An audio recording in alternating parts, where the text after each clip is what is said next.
Thank you, Katrina and Helmut, for your insightful presentations. So my point will be, I will just highlight some key questions when we think about innovation. So when innovation has the potential to become a product or a service, it's crucial to address various legal and regulatory challenges as early as possible.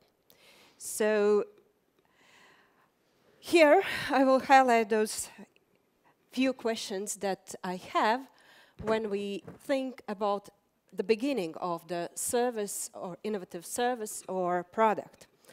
So you might think whether the merger of traditional DNS and blockchain will have the result global, regional, or country-specific product.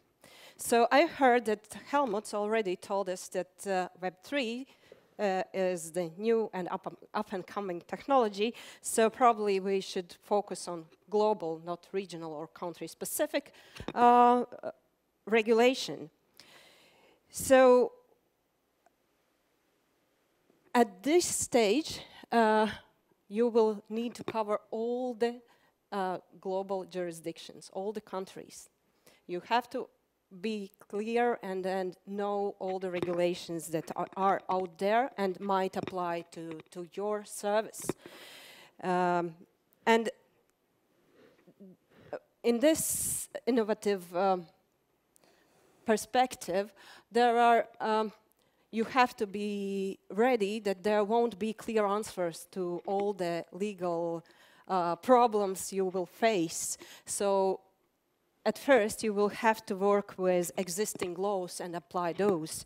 But certainly there are also blockchain-specific regulations coming out. And we find varying levels of maturity among countries. There are those that prohibit technology. There are others who are eager to regulate, but lack the pace to keep up with the new challenges that this technology brings. So be prepared for regulatory gaps. Which may require you to make decisions based on best practices, if there is any, or ethical considerations. So when we know the scale of our service, we certainly have to know who will be the product owners, who will make decisions, how the service will be designed and work. So this is important to have this governance mechanism. We already know that traditional DNS have ICANN and hierarchical governance structure, more or less, but blockchain is quite opposite. It is decentralized, so it creates a lot of questions. Who owns the service? Who are those interested parties, stakeholders that actually contribute for the service to be up and running and to be in certain quality?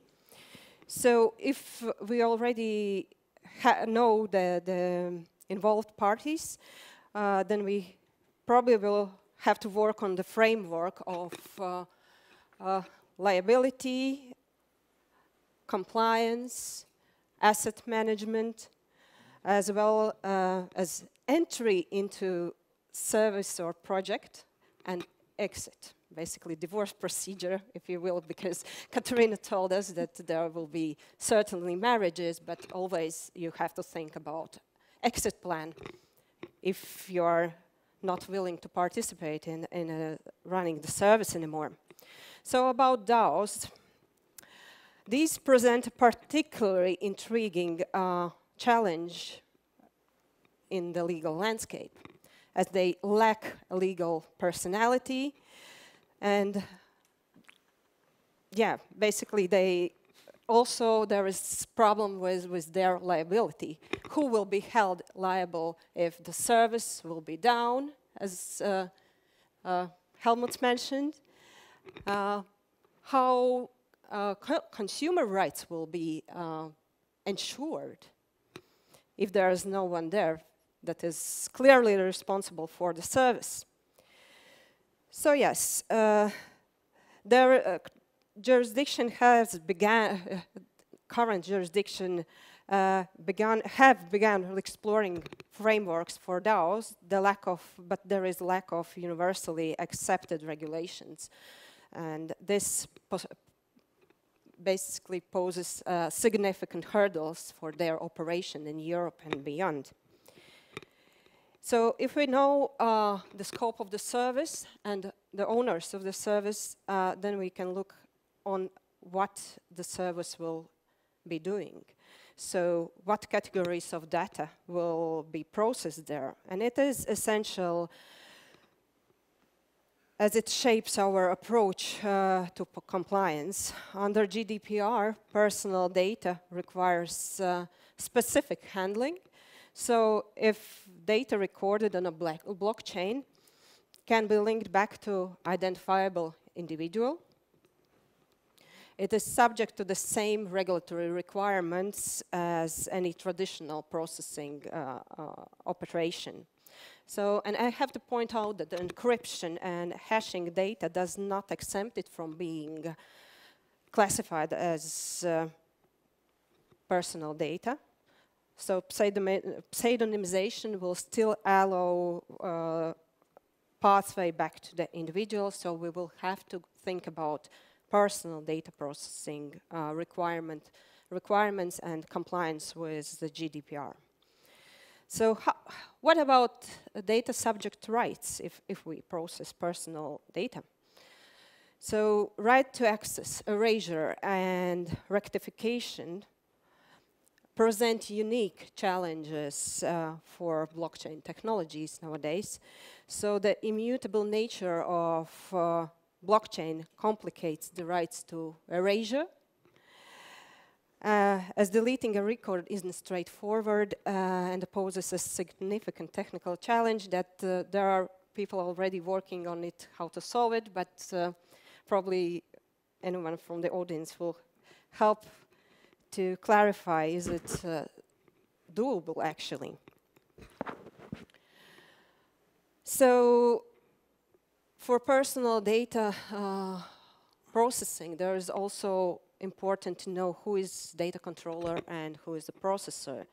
So, for example, if permissioned blockchain, in the permissioned blockchain, those operating nodes may function as data processors, but processing personal data on behalf of application service provider, and as a result, those service providers, application service providers, will be data controllers. So this arrangement actually necessitates to have an agreement between controller and processor, how all the before mentioned rights will be observed. So in addition to GDPR requirements for technical and organizational measures for the protection of personal data, how must the service be evaluated against the NIS2 directive? There are at least two ways in which NIS2 might be relevant.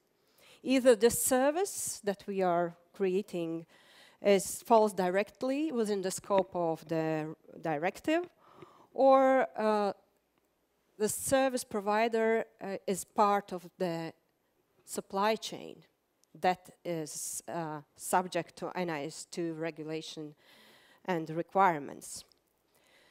So, is there anything else? Yes, I have mentioned only two legislative acts, but others will also apply depending on the innovation we will have. So, Helmut's mentioned smart contracts. We already know that there is European Union's Data Act that has an article on smart contracts and try to resolve the problems that smart contracts have of So there's this called kill switch. That's probably not everyone is happy about, but it is. So as we look to the future of blockchain and domain name services, it is evident that navigating the intersections of innovation and regulation will require careful considerations. So being part of the EU, I would like to emphasize that in the response of these complexities, initiatives such as European Blockchain Regulatory Sandbox have emerged.